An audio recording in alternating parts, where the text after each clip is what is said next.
Isang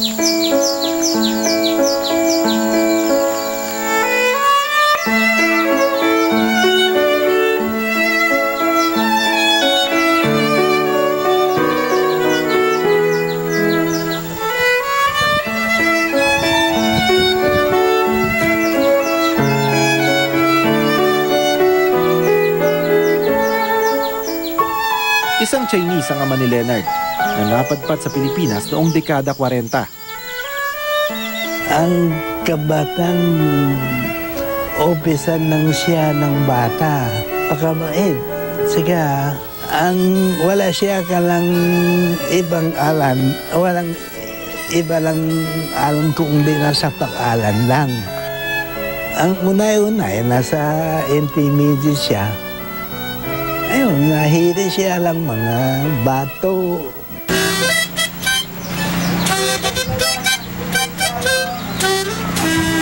Bata pa siya, marunong na, magaling na siya magtugtog ng silindro.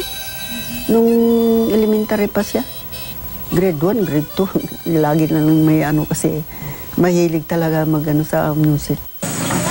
Wana, musta na? Ay, kuya! Asan na naman yung yan? Wana, saan ka nang galing? Ay, asan kayo galing? Ay, dala-dala mo, anak.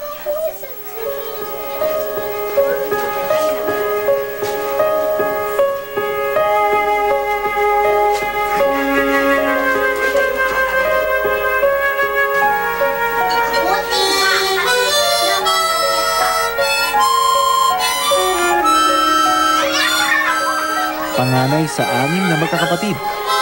Wala akong natatandaan na naglalaro kami. Ganun kasi si Leonard mahilig parang nagsosolo lang, nagbabasa.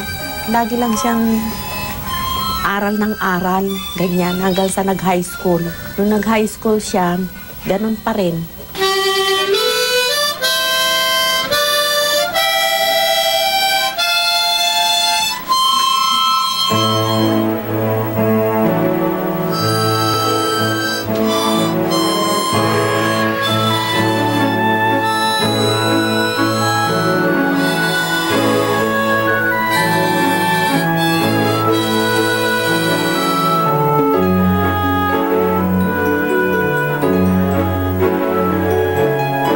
Wala tumatawa sa kanyang Leonard nung high school kami. 90s! Uy! Walk-in pare! Pare, handa ka na sa test? Tao sa kanya, scientist. Kasi kilala siya na magaling sa una niyang passion, chemistry. Ako naman, sa'yo naman Kuha! Okay. Lumipad tuloy! Practice pa lang ba? Sige, practice lang. Si Leonard, napaka-passionate niya as a person, mabuting kaibigan. Pero parang napaka-focus niya doon sa kung ano man yung nakakahiligan niya. Palagay ko yung pagkahilig ni Leonard sa mga halaman ng Pilipinas, nag-umpisa nga doon sa hilig niya sa mga halamang gamot, sa Philippine medicinal plants. Dahil mula nung nagkahilig siya sa medicinal plants, parang nakalimutan niya na hilig niya sa chemistry.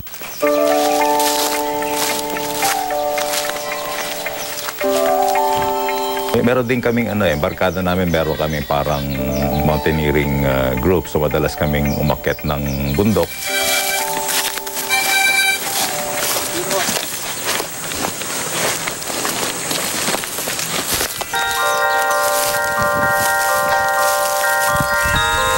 Tumatagal yung pag-akit namin dahil pag may makikita siyang halaman, sabi niya, uy, ang ganda, gano'n, So, kami naman, maganda dyan, Pero, siyempre, kaibigan mo, hintayin mo.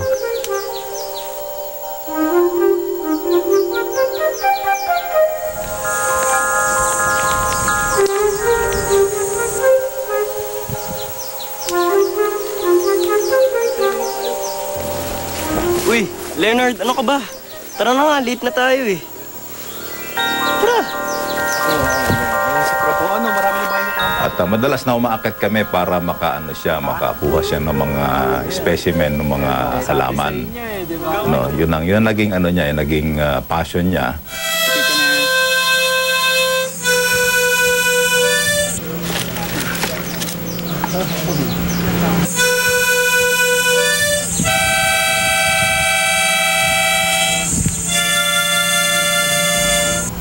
pinaka-therapy niya siguro. Siguro palagi ko na re-relax siya pag nag-harmonica siya. Katapos ng 2 araw sa bundok, punong-puno talaga yun, yung mga dala niya sako. At pagdating niya sa bahay, tsaka niya ayusin doon sa mga, tsaka niya pinapress.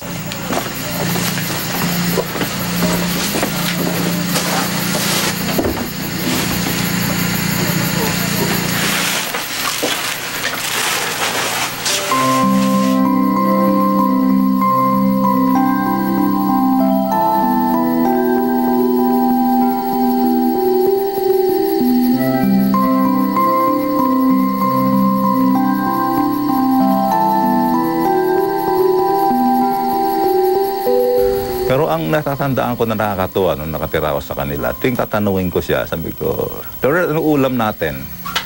Gandang gabi po. Niluto mo. Ayan o, yung mumortika charantia.